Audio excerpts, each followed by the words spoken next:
Assalamualaikum warahmatullahi wabarakatuh.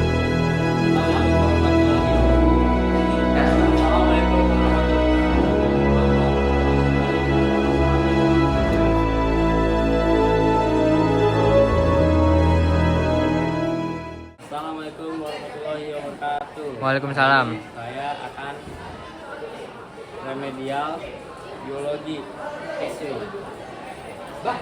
Jelaskan fungsi-fungsi mikroskop. Nah, fungsi mikroskop itu ada satu lensa okuler yang untuk membentuk bayangan dan yang bersifat maya agar diperbesar sehingga bayangan tersebut dapat dilihat oleh observer. Kedua, lensa objektif. Lensa ini berfungsi untuk membentuk bayangan pertama yang bersifat nyata, terbalik dan diperbesar. Tiga, tabung mikroskop. Fungsinya adalah bagian penghubung antara lensa okuler dengan lensa objektif. Keempat, makrometer berfungsi menaikkan atau menurunkan tabung mikroskop atau tembus dengan cepat.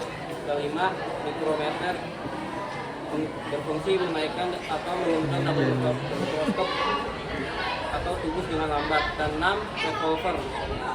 Fungsinya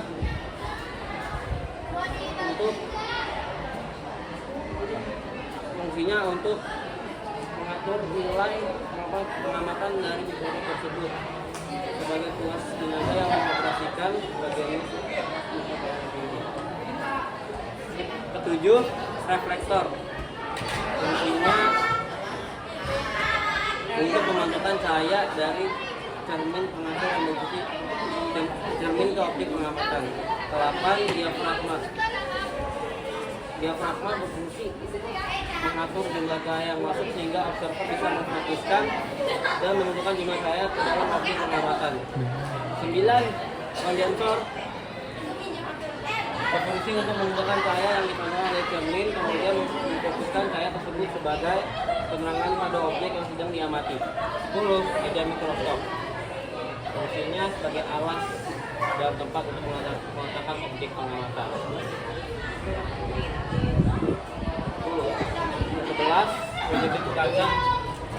Fungsinya untuk sebagai pelapis objek pengamatan agar prepara tidak bergeser dan mudah digerakkan oleh observer saat pengamatan sedang berlangsung. 12, serangan mikroskop berfungsi untuk pegangan ketika mikroskop akan digunakan atau dibawa menutup tempat lain. 13, kaki mikroskop berfungsi sebagai penyangga atau menopang mikroskop. 14, sendi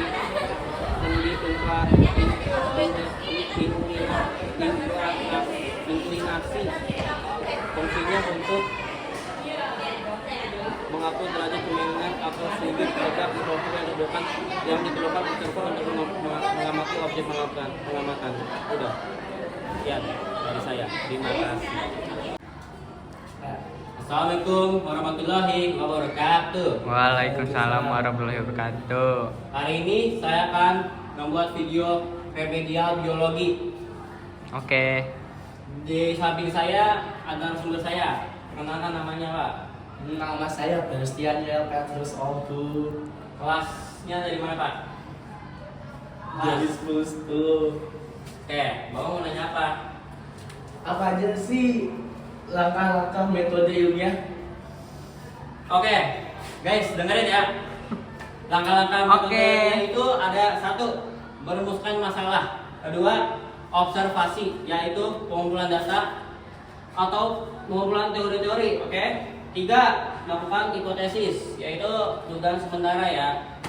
4, melakukan eksperimen atau percobaan atau pengamatan. 5, membuat kesimpulan. 6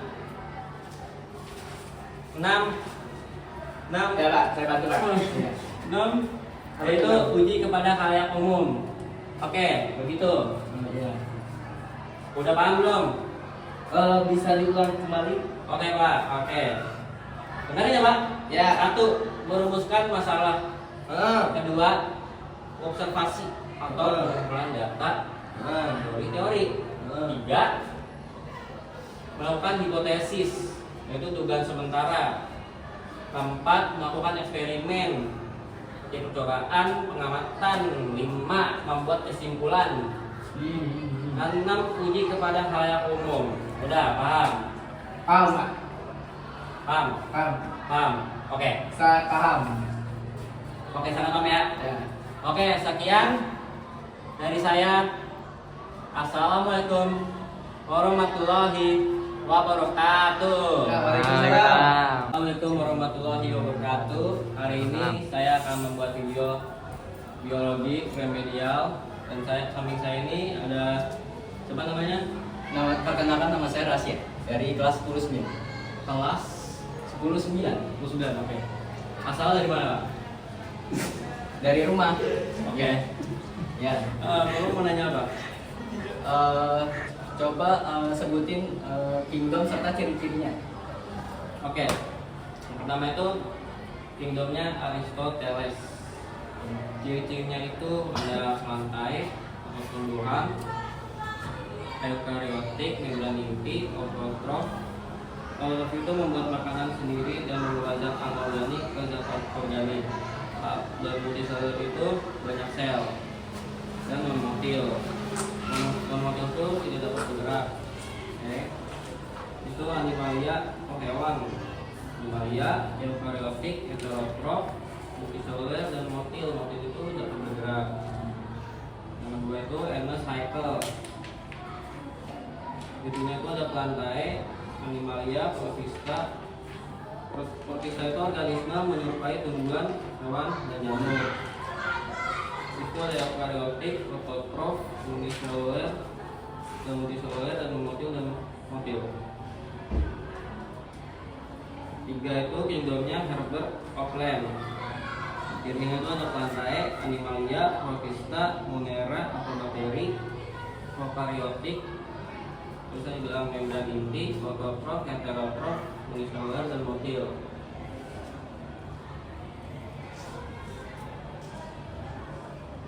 Yang keempat itu ada kingdomnya R.H. Whittaker. Whittaker itu ada plantae, animalia, protista, monera, uni, jamur, eukariotik, heterotrof, uniseluler, dan multiseluler, dan motil. Nah, dari penjelasan saya paham nggak? Semuanya paham. Saya paham. Paham. Sudah jelas. Oke. Baik, saya tutup hari ini. Wassalamualaikum warahmatullahi wabarakatuh. Assalamualaikum warahmatullahi wabarakatuh. Perkenalkan, nama saya Zola Samborano.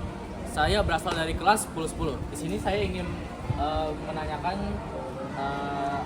perihal biologi tentang pada naskah. Kelas 15. Oke. Jadi sebutkan simbol-simbol yang ada di dalam laboratorium. Sebutkan. Simbol yang ada di laboratorium itu ada animal hazard.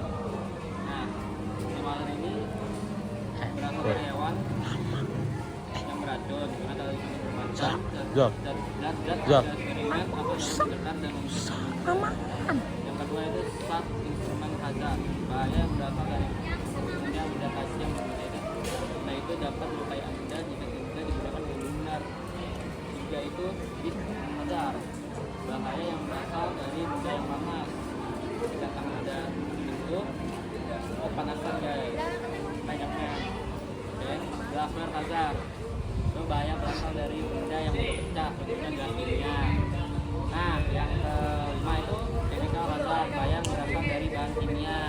Nah, kelima itu electrical hazard, bahaya yang berasal dari benda yang mengeluarkan listrik. Keenam Ada niken. bahaya yang berasal dari benda yang dapat membuat iritasi pada Eman Sutam. yang Assalamualaikum warahmatullahi wabarakatuh. Hari ini saya akan membuat video remet biologi. Nah, samping saya ini ada siapa? Namanya? Perkenalkan, nama saya Gede Putra Rendra Surya Pertama dari 10-10. Asalnya mana dari mana? Dari B tadi. Oke. Mau nanya apa? Nih, sini dulu. Tahu nggak cabang ilmu biologi itu apa aja? Oke. Cabang-cabang ilmu biologi itu yang pertama ada morfologi. Morfologi itu ilmu yang mempelajari pengembangan fisik makhluk hidup. Yang kedua itu anatomi. Nah, anatomi itu bagian dalam tubuh. Ketiga itu fisiologi. Itu cara kerja fungsi tubuh. 4 itu botani, itu tumbuhan. 5 itu zoologi, hewan.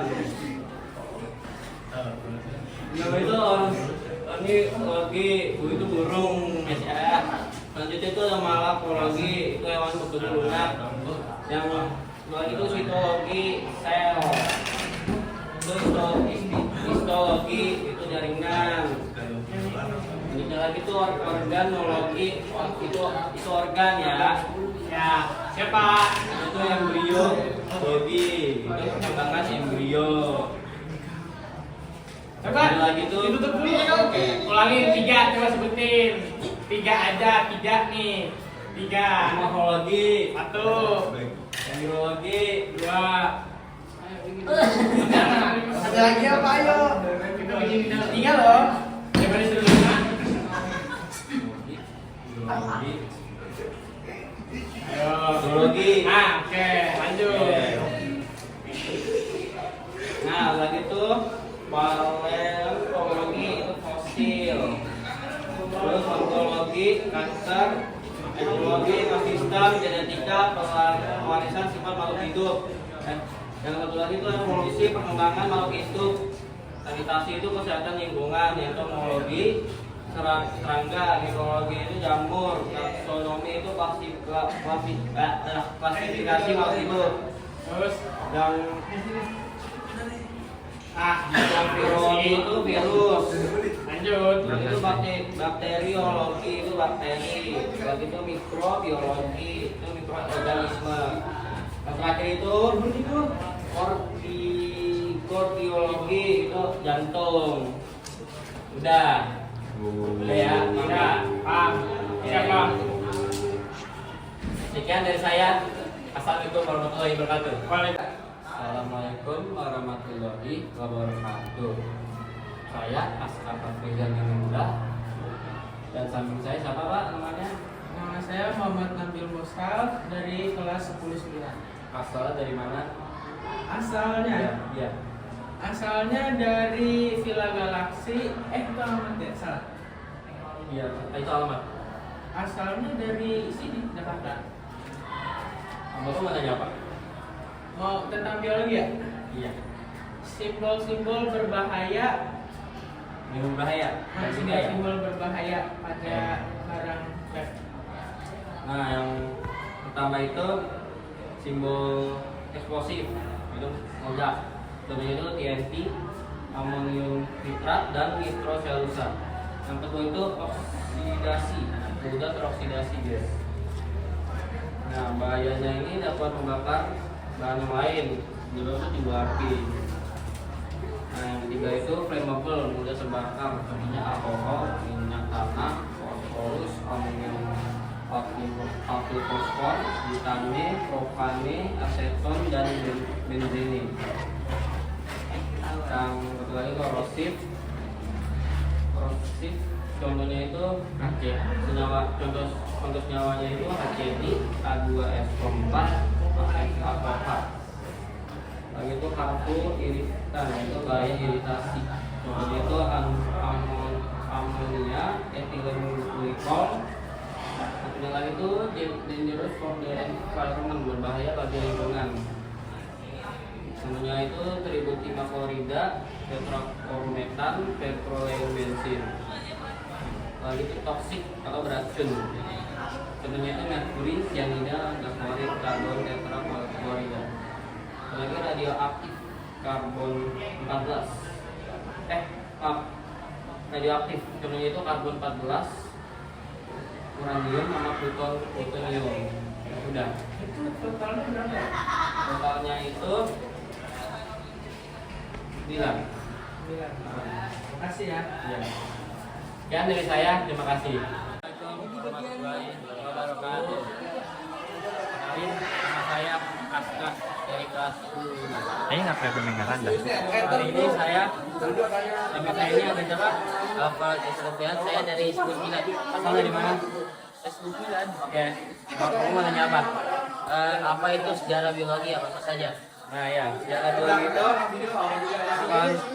jalan panjang dalam memahami kehidupan dan organisme yang dimulai sejak zaman kuno hingga saat ini. Nah, penjelasannya mengenai kenapa penting belajar biologi itu ada zaman kuno. Pemikiran awal tentang biologi dimulai dengan para filsuf seperti Aristoteles yang mengklasifikasikan organisme dan meneliti anatomi. Nah, yang abad pertengahan itu perkembangan ilmu pengetahuan di Eropa melambat, tapi di Islam para ilmuwan seperti Al-Jalis dan Cina membuat kontribusi signifikan dalam mempelajari biologi dan kedokteran. Itu abad Renaissance, itu abad kebangkitan minat pada sains yang terjadi di Eropa.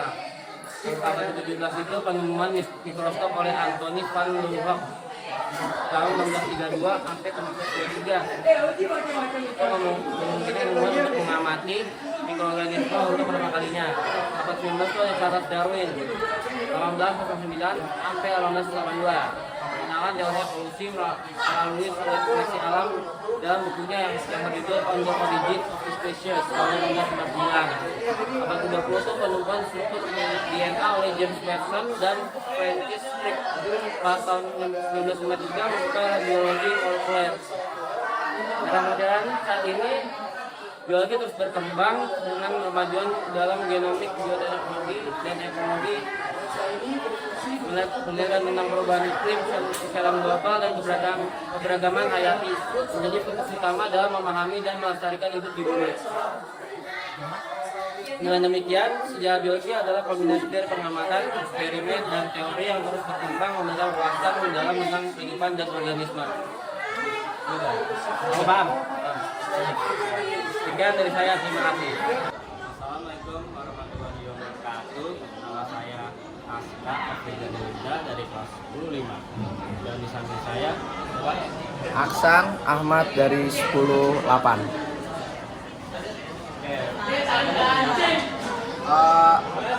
Nanya jelasin apa itu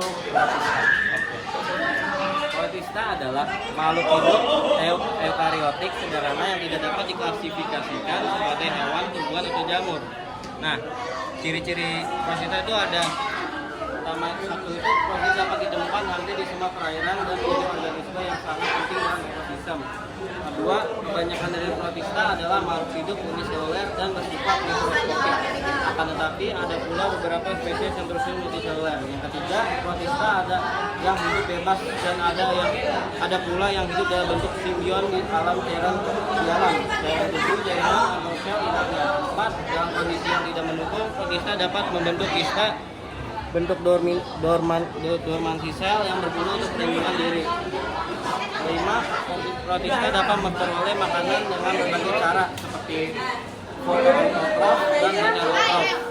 6. Kebanyakan protista memiliki flagella atau silia dalam siklus hidupnya. Semua protista dapat melakukan reproduksi secara seksual dan aseksual. Nah, selain itu ada 3 kategori klasifikasi protista, yaitu protista menyerupai tumbuhan, protista menyerupai hewan, dan menyerupai jamur. Udah paham? Ada pengulangan dong buat yang tadi yang terakhir tuh. Kategori? Iya, yang kategori. Kan ada 3 tuh apa aja?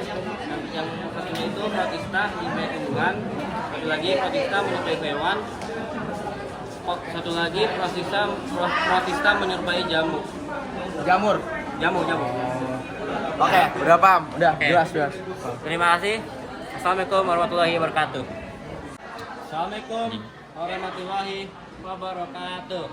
Perkenalkan, nama saya Aska Afriza Dinindra dari kelas 10-5.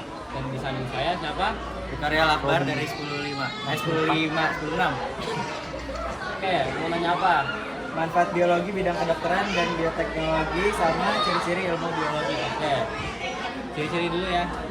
Ciri ilmu biologi itu, ilmu biologi itu memiliki ciri-ciri yang tentatif dan universal. Nah, satu itu tentatif itu artinya ilmu akan berubah sesuai dengan perkembangan waktu. Misalnya dalam menjadi baik, jadi gitu dengan menyebutkan bahwa penyebab dari penyakit pada daun tembakau yaitu cira yang Cira, iya. dengan perjalanan teknologi ditemukan ternyata penyebab dari penyakit Kan biar ada kedua itu perilaku universal. ini kan di situ, tapi itu buat gua bacain. Teori yang digunakan dalam ilmu biologi untuk seluruh dunia. Contohnya pengetahuan tentang materi berlaku yang berlaku umum Nonton, bantu wawancara kalau gitu ya. sama seperti Yo, enggak bayar lu. yang sama di seluruh dunia. Nah, itu manfaat biologi bidang kedokteran dan bioteknologi ya. Oke. Bidang kedokteran yang telah mengalami transformasi luar biasa berkat pengetahuan dan kontribusi ilmu biologi. Peran biologi dalam bidang kedokteran telah membantu dalam memahami fungsi dan struktur tubuh manusia, perkembangan penyakit, dan juga membuka harapan baru untuk pengobatan dan perlindungan manusia. Contohnya ada proses bayi tabung yang sangat bermanfaat bagi para ibu yang sulit untuk melakukan permohonan. Oh, Selanjutnya bidang bioteknologi. Bioteknologi merupakan cabang ilmu yang menggabungkan biologi dengan teknologi untuk jangan. memanipulasi Ntar gua. organisme, sel, dan molekul. Biologis berguna untuk menciptakan produk, proses, dan aplikasi baru yang berguna bagi manusia dan lingkungan. Iya udah. Oke, sekian dari saya. Terima kasih. Wassalamualaikum warahmatullahi wabarakatuh. Waalaikumsalam. Assalamualaikum warahmatullahi wabarakatuh. Perkenalkan, nama saya Aska Frilindra dari kelas 10-5. Nama saya Arya Dharma Rizkowa dari kelas 10-3. Anda mau nanya apa? Saya mau nanya. Mana sih? Jelaskan manfaat bidang biologi, nuklir, dan pertanian. Nah, Ayo, apa? oke. Pertama itu bidang nuklir. Bidang nuklir yang dimaksud adalah radiasi nuklir yang dapat digunakan untuk mengobati penyakit kanker atau biasa disebut dengan terapi radiasi atau radioterapi. Nah, penelitian biologi membantu dalam memahami proses respons seluler terhadap radiasi dan mengoptimalkan teknik radioterapi untuk meningkatkan efisiensi dan mengurangi dampak pada jaringan sehat. Yang kedua itu bidang pertanian. Nah, bidang pertanian itu menjadi salah satu pilar utama dalam keberlangsungan hidup manusia yang dimana untuk memenuhi kebutuhan pangan dan mendukung ekonomi negara. Dari kesuksesan pertanian yang produktif terdapat peran sentral ilmu biologi dalam mengatur inflasi dan kemudian dalam sektor ini. Nah, biologi memiliki peran dalam bidang untuk menghasilkan bibit unggul yang nantinya akan dibudidayakan kembali dan akan diproduksi untuk menghasilkan panen mereka yang berkaitan dengan cara mengolah tanaman dan lahan pengairan dan lain-lain. Nah, ilmu biologi telah membantu dalam mengembangkan praktik pertanian berkelanjutan yang lebih ramah lingkungan. Penggunaan teknik pertanian yang efisien dan tepat sasaran mengurangi erosi tanah, mempertahankan kesuburan tanah, dan menjaga keberlanjutan sistem pertanian. Ah, udah. Paham belum? Emang benar. Bener. Ada yang mau diulang nggak? Ya udah, oke, benar. Mau diulang apa? Yang mau diulang? Gak usah. Nggak usah. Udah, paham. Oke. Terima kasih. Sekian dari saya. Assalamualaikum warahmatullahi wabarakatuh. Warahmatullahi wabarakatuh.